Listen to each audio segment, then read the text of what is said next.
Hi guys, welcome to my first YouTube video. This is Plant and Pet Rescue.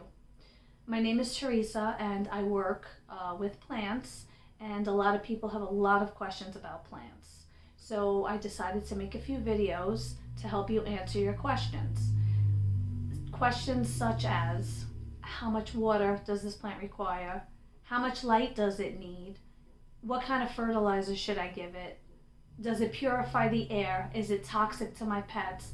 And my favorite question is, how do I find a plant that I cannot kill? Well, today we're going to be talking about very low maintenance plants. There are 3 very low maintenance plants right here. I will get into those in a minute.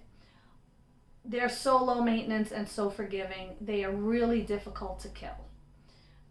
Basically, most of these plants behind me, I have rescued. They were distressed, but I have given them food and water and everything they need, even a little talking to, and they have come back. The first guy I'd like to talk about is technically a Christmas cactus, but because of his leaves, he is considered a Thanksgiving cactus. Christmas cactuses have smooth scallop edges. If you can see here, this guy's edges are a little jagged.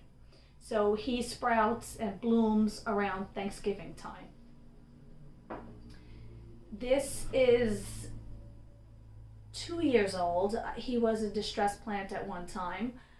He had flowered this year right around Thanksgiving. So what I do with him is I put him in bright light. I give him direct sun. I don't keep him really dry like a traditional cactus. He is on the drier side. These guys are from South America, so they do not need to be desert dry. Like I said, they're not toxic to animals.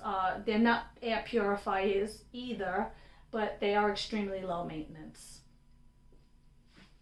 These are very, very common.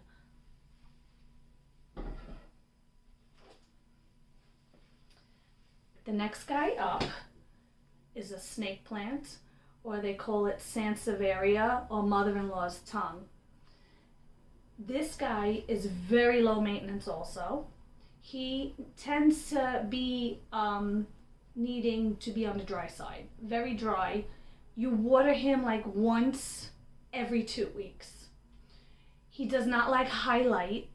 He likes to be in very low light, and he's very forgiving. You can go a couple of weeks without watering him and he will be fine. He is an air purifier, but however, he is toxic to cats and dogs. So if you have cats and dogs, you may want to reconsider buying this, or you just may want to put it where they can't get it. Usually toxicity from plants with cats and dogs will range anywhere from just an upset stomach to very lethargic and vomiting, so it depends on the toxin in the plant. So better to be safe and either, keep this away or just buy something else if your cat or dog is that curious. The last plant I have for today, there'll be other plants in my future videos and other topics, but we're going to start with this beginner stuff today. This is a plant that I picked up. He was very distressed. I have not really touched him yet. I'm still letting him recover. This is called a Janet Craig. It's in the Dracaena family. It says he is from, I believe, Africa, but the tag on him when I got him said I am from Puerto Rico. So I'm not really sure where he's from. Sorry about that, but I guess he's just tropical, so he'll grow anywhere it's hot. And when I did go to Puerto Rico, I did see them growing. So yes, tropical plants. He is medium to low light. He is also an air purifier. Keeping him moist or dry, he's very forgiving. It doesn't really matter to him. However, he is toxic. Very toxic to pets also. Like I said, if you really like these kind of plants, just keep them away from your pets. All of these, they're very, very hard to kill. Even if you go a couple of days without water, more than usual, they're totally fine. So once again, we have a Thanksgiving or Christmas cactus, we have a snake plant, and then we have a Janet Craig or Dracaena. It's compacta, it's a smaller version.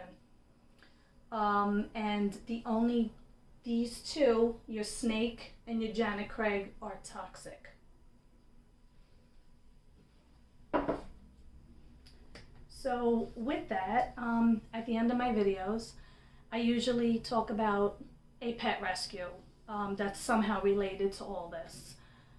So basically, since we're talking about tropicals, and I've seen a lot of these Janet Craigs around, I'm going to focus on a pet rescue that was in Puerto Rico. I went just recently and I kind of stumbled upon this rescue.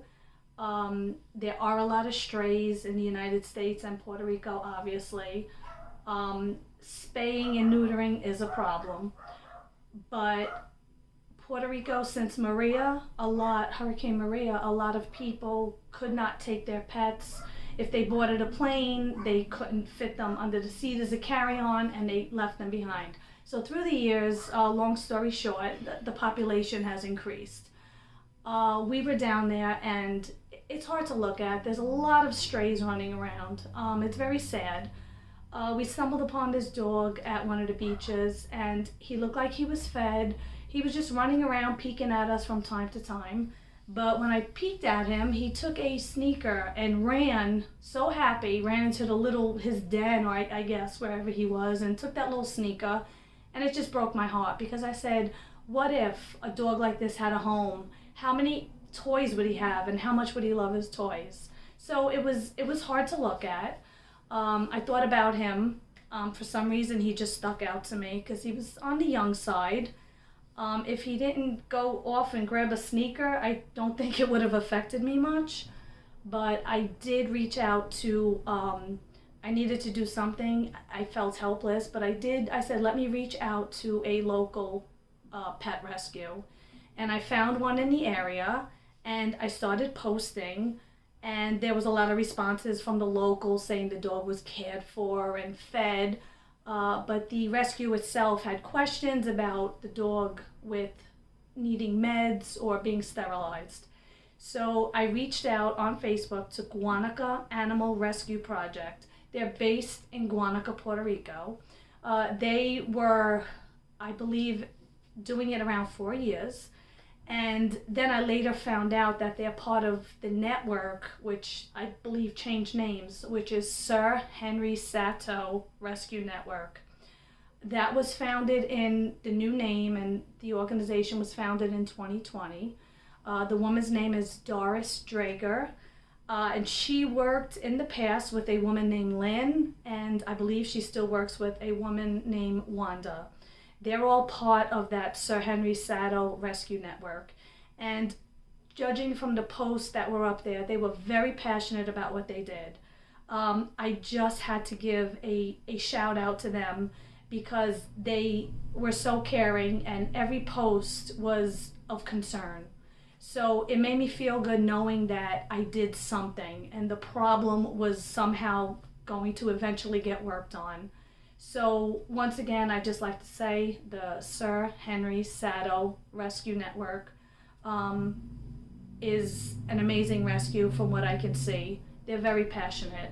So if you could support them or just like them on Facebook, because spaying and neutering, they can do that, but if there's no people to foster, they have to spay and neuter these animals and set them out again. If they're feral, if there's no foster families, they have to go back out and be TNR'd. If there are foster families, if you know anybody, have family in Puerto Rico or anything that can foster, they can take a lot more pets in that don't have to go to a shelter, So I just like to mention them. And at the end of my videos, I'm always going to talk about a rescue or two. So it's what I love. I love plants. I love animals. I think everybody needs to be happy.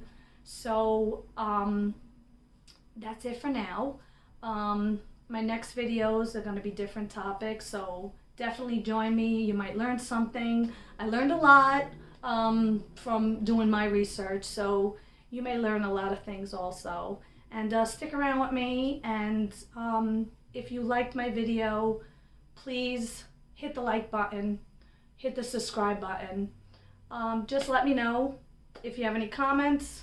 Please let me know that. And I will see you guys again with a new topic and a new pet rescue. Once again, this is Plant and Pet Rescue, and I'm Teresa, and I will see you soon.